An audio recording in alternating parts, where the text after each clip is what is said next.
Welcome to week 4 of There's a Book in My Nook. And the first book that I'm going to be talking about this week is Proxy by Alex London. And I loved this book. A lot of my kids had read it and told me up in Teen Space how much they really liked this book and that it was super exciting and it kept you interested all the way through. And they were right, it really did. This is the story of two boys, Knox and Sydney. Knox is extremely rich and Sydney is not at all. And this takes place in a future society where if you have a lot of money, you have a proxy. And what that means is basically you can do bad things, not get punished for it, and your proxy has to get punished or do the punishment for you. The only stipulation is you have to watch your proxy take the punishment. So if he's going to get shocked, which they do, or beat, which happens also, they have to watch. I don't know how to really say this. Different people react differently to it. Some of the patrons, is what they call the ones that aren't proxies, become hardened. They've seen so many times their proxy get punished that it really doesn't bother them anymore. And since they never meet their proxy, it doesn't seem actually real to them. Other people, on the other hand, don't want to make any sort of slips and do anything wrong because the thought of hurting someone else for their mistakes is more than they can handle. So it really has drastic different results for different people. Well, in this one, Knox has done something extremely bad and he has killed somebody. And they're going to make Sydney, his proxy, the punishment. Sydney only has 2 years left on his debt. The reason a person is made a proxy is because if you come into this world an orphan or from an extremely poor family, you cannot pay the normal prices for things and you accrue a debt and become a proxy for however many years you have a debt. Sydney only has 2 years left on his sentence. However, they're telling him he is going to be sentenced, I think it's 18 years in prison for this crime that he didn't commit that Knox did. Knox, he doesn't know what to do, to be honest. Before, it's always been smaller things that Sydney's had to do. It's never been something like this. And he doesn't know what to think, but he doesn't want to take the punishment and go to prison himself. Well, when they come and get Sydney, he manages to escape. And he decides he's going after Knox. He finds him. And he says, you're going to help me escape society. You're going to give me a fake ID and do everything you can so that I can get out of this because you got me into this situation.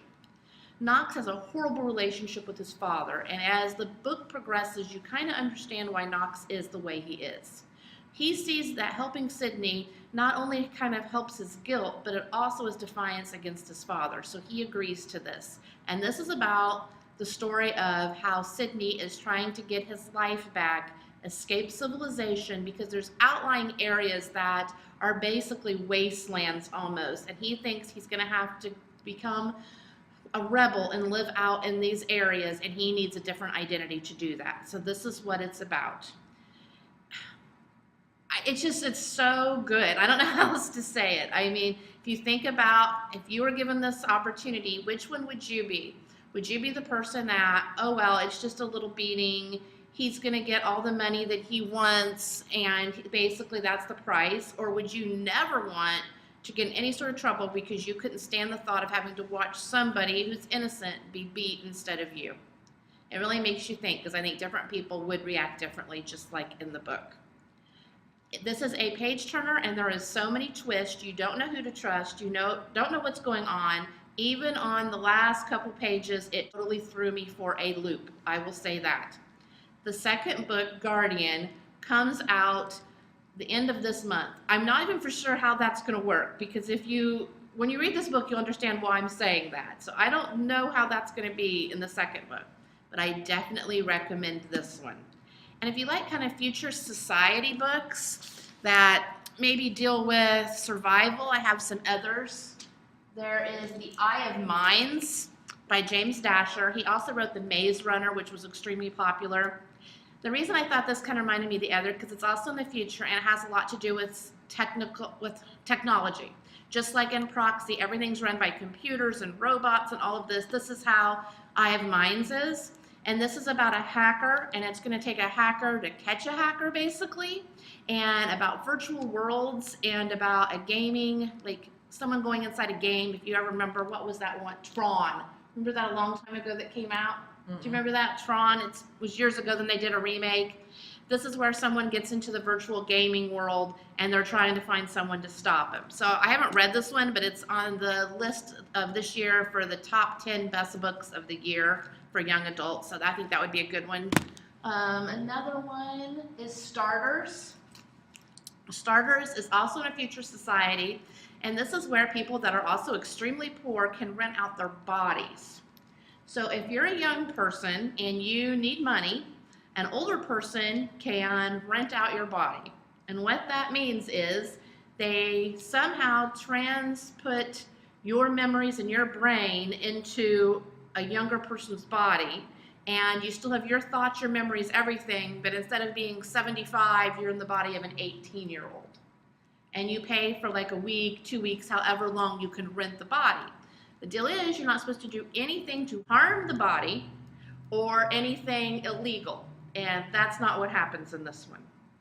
So I think there's a second one to this, but I don't know what it is. I can't remember the name of it. But I thought this looked extremely good and was really interesting because let's be honest, how many of us would like, I know I would at times, to be 16 or 18 again for a week in some, No.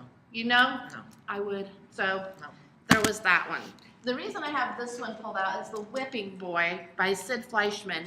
Is this is a juvenile book, and this is kind of the idea for Proxy. This is about a rich kid and an orphan, and he is the whipping boy, the orphan is, where same thing, where when he gets the prince, I think is what he is, it gets in trouble, the whipping boy takes the punishment, and how they meet and how that results in the friendship and how they deal with it. So I kind of wanted to pull this because for some younger kids, this might be one to read instead of Proxy, and this did get the Newbery Medal, and we have all of these here at the library. Good.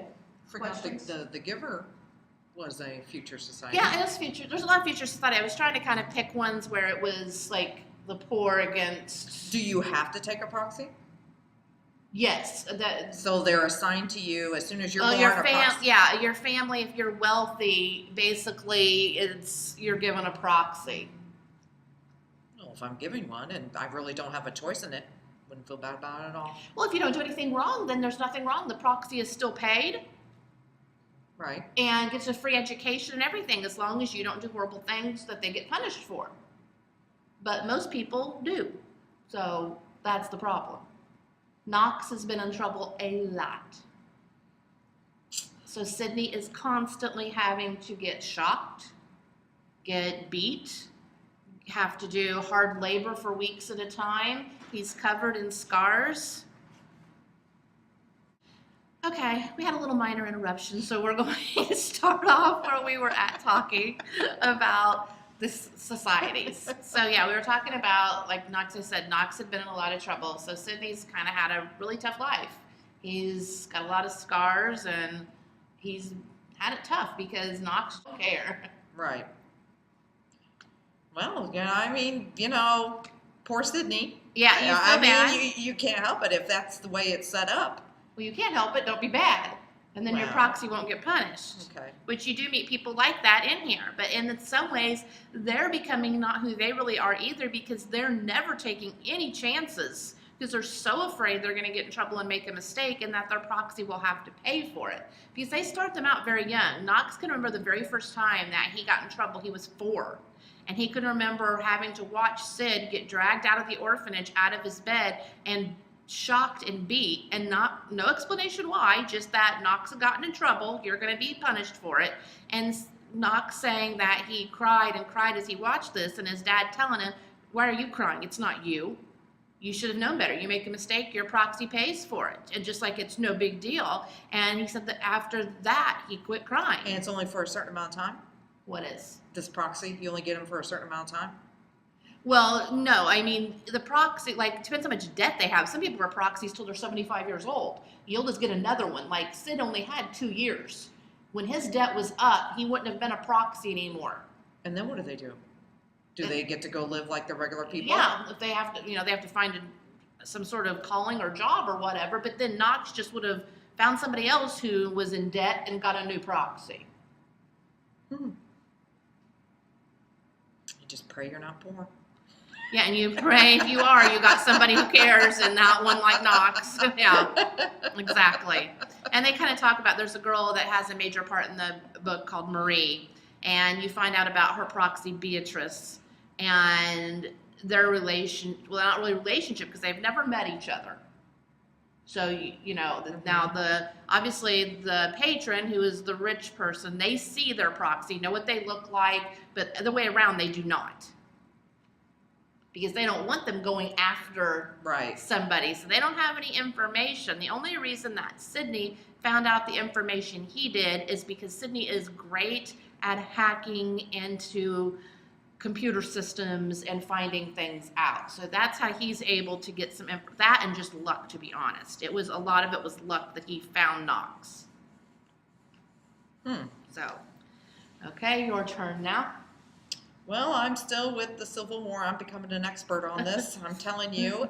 This time I dealt more with people who, what do I want to say, really weren't on either side, even though they may have lived in Virginia, which favored the South, or maybe they lived in Illinois that favored the North. They really didn't care which side.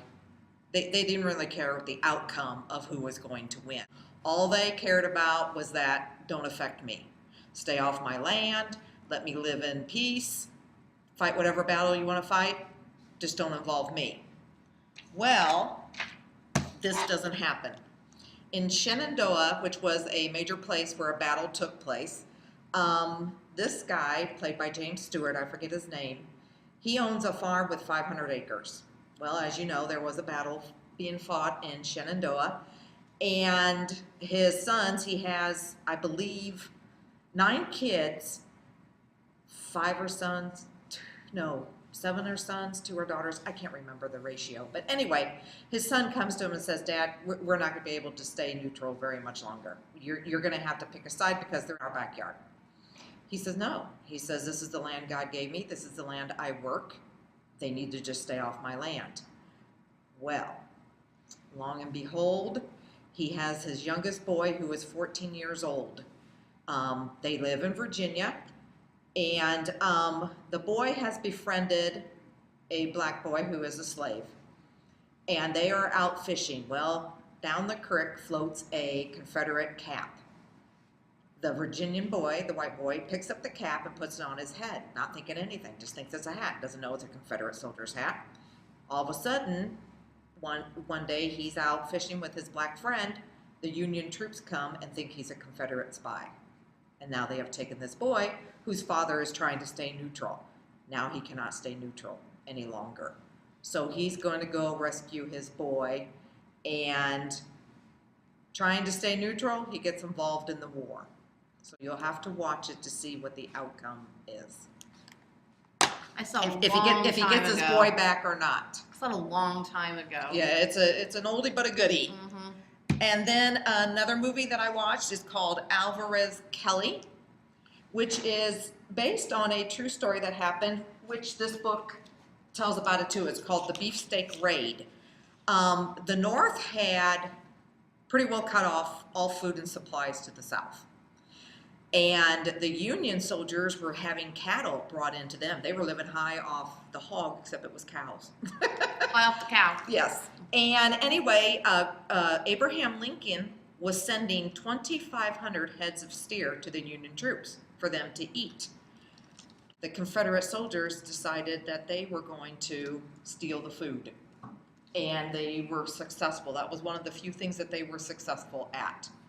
And they were able to figure out a way to steal the cattle from the Union troops. And that's what this movie is about. This Alvarez Kelly was the guy that was bringing the cows up from Mexico for the Union troops. However, he gets taken by the Confederate army, and they want him to now steal the cows back and give them to them. So you'll have to watch that to see exactly. Alvarez Kelly, we don't know if because I didn't read this book, don't know if this Alvarez Kelly was a true character or if they just dramatized Right, it to make it more of a movie for getting to people to watch it. Right. But he's kind of a playboy, and the soldier is the one who tricks him into stealing it for the Confederate, but he pays him back through his girlfriend. So you'll have to watch it to see how he pays him back. Are you talking about any other books? Yeah. I haven't heard about that movie before.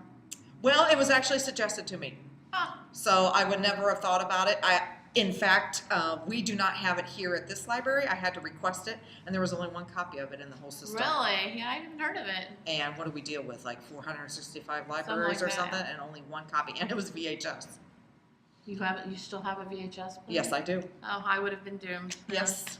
Yes, I keep that just in case, because you never know. Yeah, you never know. A lot of the movies that I've watched, like the silent movies I used to watch for the box on office VHS? hits, were all VHS, basically. Okay, my second book is Cut, and this is the story of Callie, and Callie is a cutter. She cuts herself. I thought this was interesting because it's kind of a phenomenon that's going around teens in the last few years, is the cutting. I never heard about this when I was a teen. I don't know. I've heard about it. I mean, when you were a teen, did it go? I don't really remember anyone really talking about Yeah, this. we knew of some girls that did. Really? But now it's definitely been come to light more, and there seems to be more teens doing this. You start out, and Callie is a runner, and she's at a track meet, and she's losing.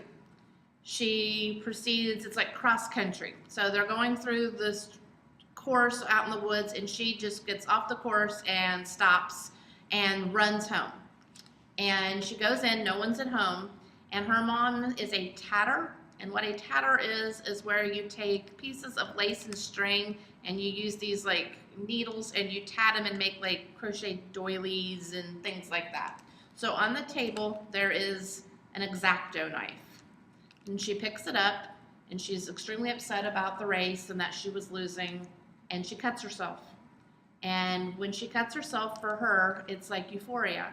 She feels relief. She feels like when the blood comes out, it's letting out all of her pain and her disappointments, and that's what starts it. That's the very first time. It jumps ahead, and she is now at a rehabilitation center for girls. There's a bunch of different girls there with different problems. Some have eating disorders. There's another one that cuts herself. There's there's a couple that are have drug problems and alcohol problems. But Callie, the whole time she's been there, has never spoken. She doesn't talk to anybody, not the other girls, not in the group that they go to, not to her individual time with the counselor, nothing. She doesn't talk. Well, you hear her thoughts in her head, but she doesn't talk to anybody else. And finally, her therapist tells her, this isn't doing you any good. If you're not going to talk to anybody, we're going to let someone else in here, that it will help. Well, her mom calls her that night. Of course, Callie just breathes into the phone. She won't talk to her. And her mom says, the school says you can't come back unless you finish this. The rehabilitation center says they're going to be sending you home. I don't know what we're going to do with you. I don't. And starts crying. And Callie kind of has a little bit of a breakdown. She goes into dinner that night, and while everyone is looking over a girl who spilled her tray, she grabs a pie tin, like the aluminum foil kind that they have, and she knows that if she breaks that, it'll be sharp and she can cut herself. So she takes it back to her room and hides it. Nobody saw her do it. And that night, when everyone's asleep, she cuts herself on the wrist. Only this time it's deeper than she's ever done, and she gets scared. Not only that, this time it hurts, and she doesn't get that euphoric feeling that she's had in the past. And it's kind of like she had a breakthrough where this isn't enough for her anymore. She's got to talk about what's going on in her feelings and what has made her do this. So she goes up and turns in what she cut herself with. There's blood everywhere. They get her taken care of, and she talks to them and says, I need help. And this follows her story and the story of some of the other girls at the rehabilitation place and what happens to them, and you find out why Callie has been cutting herself. I hadn't read anything about kids that cut themselves before. I mean, I knew about it definitely, and I had heard stories and so forth, but I had never really understood why they did it until I read it from this point of view as to why she did it. So it was different of trying to understand what would make someone do this. So yeah, I think that everyone should read this, especially if you're a teen or if you know somebody who's done this, or as a parent maybe to understand and be aware of it. I think it's a good book, and it is by Patricia McCormick, and it's a really small read too, so it's not a big read. And some other books that deal with some other teen problems. There's After. And this is by Amy Efa, and I've read this book and actually reviewed it before. And this is about a girl who is 18 and she becomes pregnant. And she tries to deny the whole pregnancy that she's not pregnant to herself. So when she has the baby, she basically goes into shock and she puts the baby in a dumpster. And this is about her being caught and prosecuted and what happens to her and the mentality of where she was at when all this happened. Another one is The Boyfriend List, and this is by E. Lockhart. And this is a little bit more of a humorous approach to seeing a therapist as a teen. This girl's 15. She's seeing a therapist because her boyfriend dumped her. She has problems at school. All of her friends want nothing to do with her. No one will sit with her. So, I mean, there's serious issues, but it's taken a little bit more humorous approach, making it not quite so serious and scary. So this is a good one to read also. And then the last one is called Blade Silver by Melody Carlson. And this is about a girl named Ruth, and she's been cutting herself for a long time, and she has a lot of scars. And she's been hiding it from everybody. She always wears long sleeves, tells her when she's cold. Well, her best friend and her kind of boyfriend crush are starting to figure out something's going on with Ruth, and she's afraid everyone's going to find out her secrets about cutting herself. So those are some books that deal with this issue and other mental disorders. I'm afraid if I read that book, I'd be going home and undressing my kids. And Yeah, it does make me really think. Any little scar I saw, I'd be like, are you doing what I think you're doing? Because, yeah, she went a long time cutting herself, and the way she was found out is basically she wanted to be found out. If she hadn't, they still wouldn't have found out. She went to the school nurse and said her stomach hurt. She knew that the nurse was going to take her temperature and so forth. And when she took, I don't know if it was her blood pressure or something, she saw the marks on her arm. So it was to the point where Callie was reaching out for help, whether she knew it or not. Because, Well, they don't do it on the arms anymore. They've got no, and much, it much wasn't more just secretive. on the arms here it's either. Much more secretive now. She had cut herself so many times, she had to move on. And I mean, it started out in the arms, but no, the inner thighs are one that's very popular. Right, along the waistband. Yeah, a lot of places where covered. people don't see. Right. Yes, it talks about that as well in these books, that they do that. Mm-hmm. Mm-hmm. So it's a topic that... There was another book up in YA that I had read a while back. I can't remember the author, but it was called Get Well. Yes, it was on my list, but it was checked out, so that's why I didn't bring it down. But, and I mean, that girl, her parents were the ones that put her in there.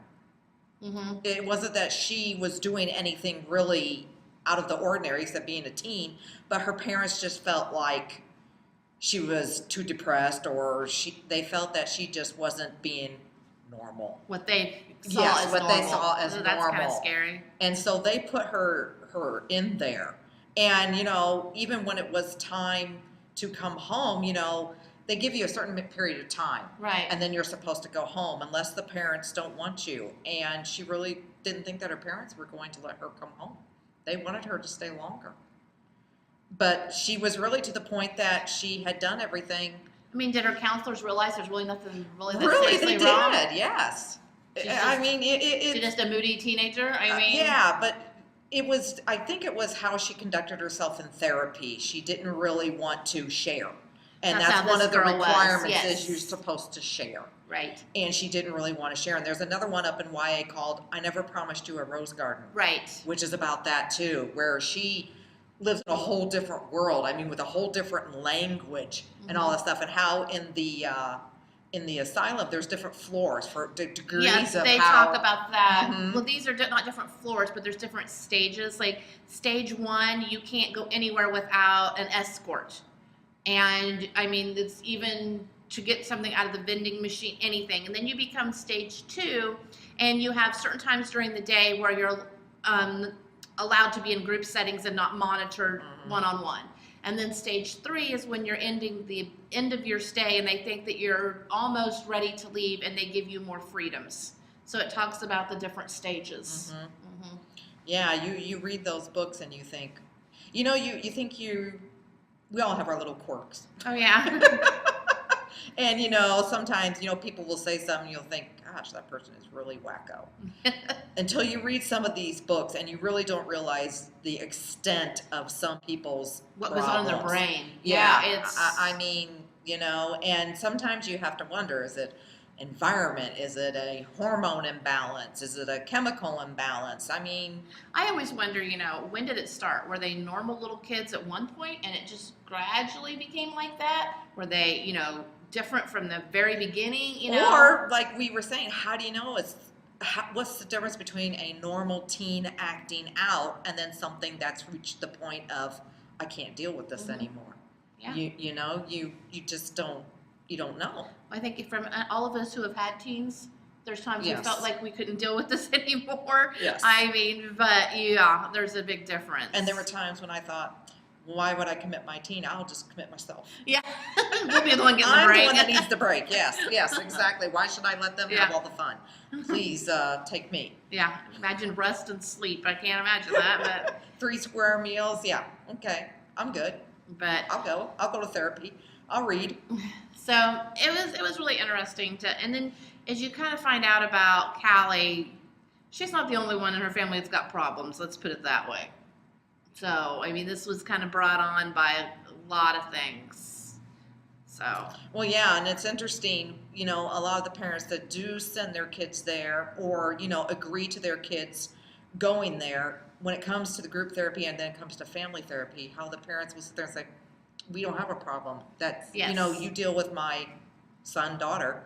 Why do you need to talk to me? Because I'm not saying all, there's Right. sometimes something, like you said, a chemical imbalance. There's things that do happen, but a lot of times it is things that have caused this. Yeah, and Yeah. it's normal teen stuff, and the parents not maybe dealing with it in a way that the child needed, or maybe blowing something out of proportion. Or the parents have big problems themselves that they're trying to deal with and they don't have time. For a lot of it can be, I shouldn't say a lot, sometimes it's because the kids are wanting attention so badly, they'll do anything they can, whether it's good or bad, just to get some sort of attention.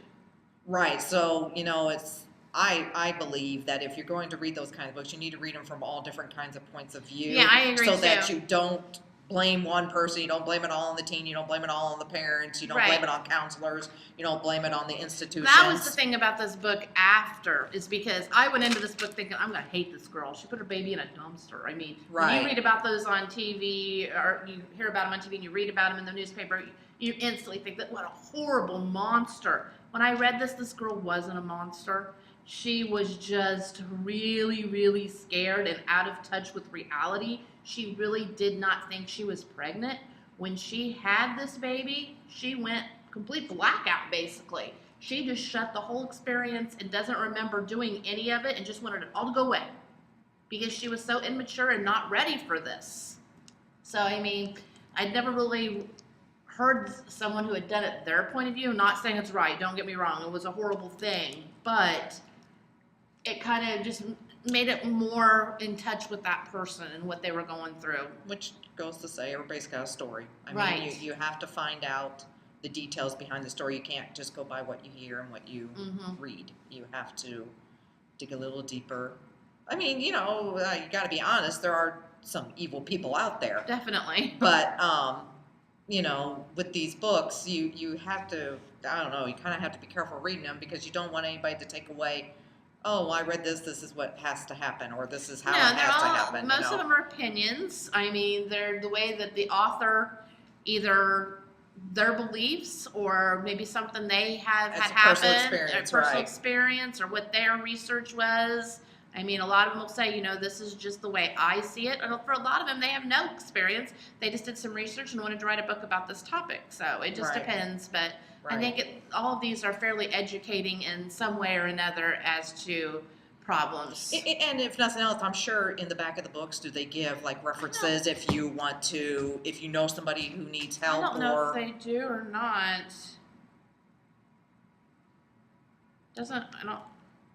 remember. Because if nothing else, I mean, if you're Yeah, it does. It suspecting says your, the Cornell Research Program on Self-Injurious Behavior in Adolescents and Young Adults is a great resource for Right. teachers and parents, and gives their website. right, And another one is SAFE, which selfinjury.com. So there is, right. yeah. So if nothing else, those books are good, and if you're suspecting something, it gives you Mhm. kind of a little, Right, and like the Trevor Project that we talked about Right. last week gave some great resources for that. So exactly, exactly. My books I read were, one's called No Man's Land, which is in the young adult section bye. by, I'll tell you, Susan Bartoletti. Gosh, now I got to think here for a minute. I've read so many books. Tell me about it. The Civil War. I'm beginning to forget which one's about what and what's about what. That one looks familiar, the cover. I don't know where I've seen Gosh, it. oh, I know what it is. Okay, this is a 14-year-old boy. He lives in, I believe it's Louisiana. New Orleans Yes. is in Louisiana. Yes. He lives in Louisiana. And he comes from a very poor family, and they do a lot of gator hunting. They're swamp people, like they like to be called. They're swamp people. Now, a lot of the boys back in that day when the Civil War was beginning thought that the war was a time to have an adventure. Yeah, they were Something naive. to just go out and have some fun. They thought it was only going to last about 2-3 months. I can join up for a few, go see the world for a Yeah. while, and then I'll come back home in time to plant the crops and get things going. But this boy's story is him and his dad go gator hunting. And they have this way in Louisiana of calling the gators out. Something about smacking their lips against a pole. It sends like a vibration noise down there. Makes Okay. the gators come up. Well, the boy is supposed to do the calling, and then the dad will have a knife and stab the gators. Well, something goes wrong, and before you know it, the dad is being attacked by the gator. And this boy has frozen. He just, Doesn't know what to do. he doesn't know what to do. How old is he? 14. Mhm. And he just kind of blacks out. The next thing he knows, they're in the cabin and his dad is all bandaged up and he has a faint memory of what happened. Well, his dad before that, his dad always kind of told him that he wasn't a man. He kind of kept calling him boy, treated him like a little boy, just never really, never respected him. And he decides after this gator incident that he is going to go into the army and prove he's a man. Well, he finds out he bargains for a little more than he. Yeah, I can imagine. He becomes a man, but not in the way that his dad thought. Okay. I mean, he goes in there to try to get the approval of his dad, but it just doesn't quite turn out the way he thought it would turn out. I'm sure. And so he does come back alive, but you'll have to find out how the family reacts when he does come back. And then the other story that I read this is in our juvenile department, and it is A Nation Torn by Delia Ray. And this focuses more on the people. When Marcy talked about that one girl that had that ability to see 6 weeks into the future, Yeah. if only these people could have had that ability. Yes. Because just one little decision made a whole big difference in how the war started. You know, the North and the South. And what's very contrasting in here, which I thought was, there was this reporter who wanted to find out during when the Civil War, before it broke out, he wanted to see both sides, about the North and the South. He just wanted to see what the big division was between this. And he took this picture of New York. I don't know if you can see it, but if you've noticed, there's a bunch of people. It's very, very busy, bustling, just crowded streets all the time. You know, just you could hear noises when his ship was coming in, because he was coming from Europe. And he wanted to report back to Europe how this division between the United States was going. And so coming into the harbor in New York, you could hear people talking before you even docked the boat. Then he gets on the train and he goes down south and sees nothing but farmland, many, many, many miles between city to city. I mean, of nothing but farmland. And he just couldn't get over the contrasting difference between the North and the South. And it was almost like, because there were such differences in lifestyle, how could this war not even, why would people think that this war wasn't even going to take place? Because Right. it was just so polarizing, the way the South lived and the way the North lived. It was just, but anyway, this takes individual people and shows you the decisions that they made that made a difference of how Oh, the that's war cool. was going to, with the very first attack on Fort Sumner, and how that major right there, I mean, he could have done some things that would have changed a lot of things. So it's very interesting. I'm telling you, just when you think you've read all you can read about it, You find out more and more. yes, I mean, it's just amazing, absolutely amazing. How one war was so, I mean, the Revolutionary War was, of course, our freedom from Britain. But when you think about this, this was the South's Revolution War. This was them trying to break away from the North, and the way the North was kind of suppressing the way the South Right. wanted to live their life. And how here we came as one people, the Pilgrims, but how Yeah. we divided into almost two different nations. Yep. And I think to this day, Well, there's a difference, definitely. there's a If huge you've difference. I been- mean, when you think about it, Northerners aren't really accepted too well down in Louisiana. No, I mean, I've traveled a lot Alabama. of places. When we were younger, we used to spend summer vacations down south. We've been to Alabama, Georgia, Tennessee, Kentucky, all of Virginia, all those places. And then I've been up to New York and New Jersey, and there's definitely differences in the people and their beliefs and the way they are. And yes. Yep. And I mean, to this day, you can go down south, and if they know you're from the north, you can be called a Yank. You can be Oh, yeah. called, and it just as when you're up here. You know, there's many people to this day, I see trucks that have on the back windows those Confederate flags. Oh, yes, they do. Mhm. You know, and when you listen to some of the country songs, you know, of, Yep. I can't think of them right off the bat. Oh, yeah. But yeah, I mean, there are still these people that still have strong ties to the Confederate and strong ties to the Union. It's absolutely amazing in this day and age how there can still be that, what do I want to say, that division still going on. Mm-hmm. Yep. It's amazing. Okay, well, that concludes this week's There's a Book in My Nook. So be sure and come back next week and see what books and movies we have and what we have to talk about. We'll see you then.